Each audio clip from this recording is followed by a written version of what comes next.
Surat SOG પોલીસને મળી છે મોટી સફળતા। સુરત એસઓજીએ ગોલ્ડ સ્મગલિંગનું રેકેટ ઝડપી પાડ્યું। સુરત એસઓજીએ 240 ગ્રામ ગોલ્ડ કબજે કર્યું છે। ભાવિક કાંકરિયા નામના શખ્સની ધરપકડ પણ કરી છે। બેગની અંદર લેયર મારફતે ગોલ્ડ છુપાવીને રાખતો હતો। નિરાલી રાજપૂત નામની મહિલા મુખ્ય આરોપી છે।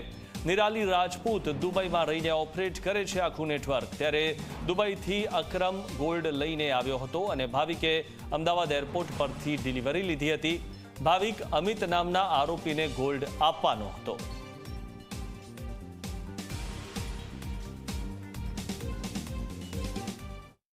એસઓજીને એક એવી હ્યુમન ઇન્ટેલિજન્સ દ્વારા એક માહિતી મળેલી હતી કે એક વ્યક્તિ જે છે દુબઈથી ગોલ્ડ લઈને આવેલો છે અને ડિલિવરી આપવાનો છે સુરતની અંદર।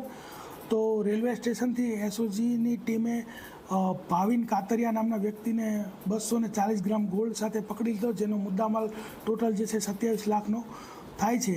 અને એને પૂછપરછ કરી કે ભાઈ તો આ જે માલ છે કોને આપવાનો હતો, તો તેને અહીંના જ એક સોની કે જેનું નામ છે અમિત જગદીશભાઈ સોની, એને એ માલ આપવાનો હતો। એટલે